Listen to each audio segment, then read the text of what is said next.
Hello बच्चों, चलिए प्रश्न को देखते हैं। प्रश्न है, एक वृत्त के बाह्य बिंदु P से स्पर्श रेखाएं PA और PB खींची गई है।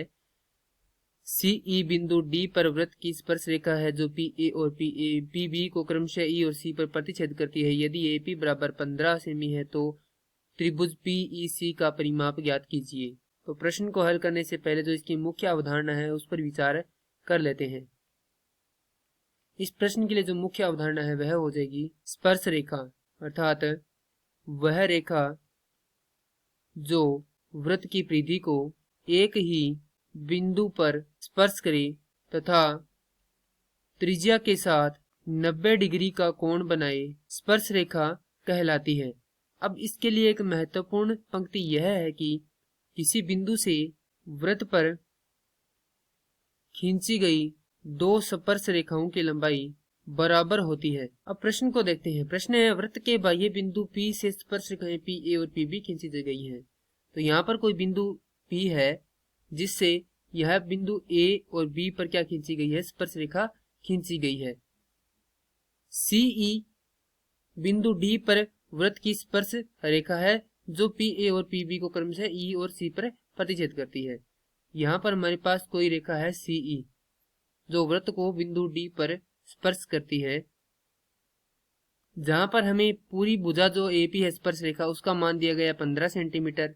और हमने यहाँ पर एक पंक्ति लिखी है, किसी बिंदु से वृत्त पर खींची गई दो स्पर्श रेखाओं की लंबाई क्या होती है, बराबर होती है। तो यहाँ से क्या होगा, PA बराबर होगा PB के, क्योंकि एक ही बिंदु P से खींची गई है दोनों स्पर्श रेखाएं। तो यहाँ पर हम लिख देंगे PB की लंबाई कितनी है, 15 सेंटीमीटर।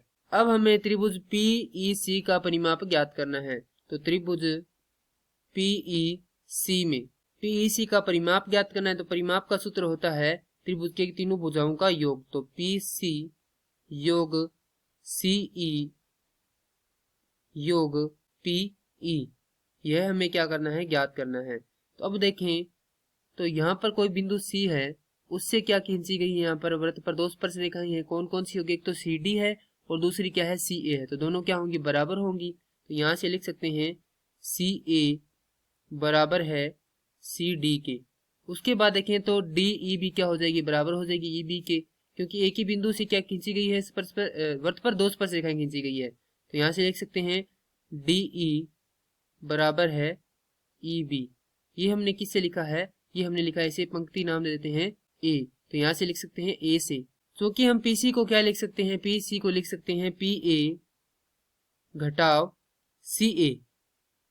क्यों लिख सकते हैं, क्योंकि पूरी PA में से यदि हम ये इतनी CA घटा देंगे तो हमारे पास क्या आ जाएगी, PC आ जाएगी। उसी प्रकार PE को क्या लिख सकते हैं, PE को लिख सकते हैं PB घटाव EB योग CE को क्या लिख सकते हैं, यानी कि ये जो भुजा उसे क्या लिख सकते हैं, उसे लिख सकते हैं CD योग DE। तो CD योग DE। अब इसे हल करेंगे तो यहां पर देखें तो PA योग PB घटाव CA घटाव EB योग CA योग EB।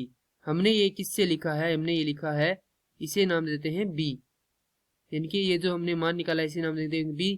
तो B से क्यों लिखा है, क्योंकि जो CA है वो किसके बराबर है, CD के। तो CD की जगह हमने क्या लिख दिया, CA लिख दिया, और DE की जगह लिख दिया हमने EB।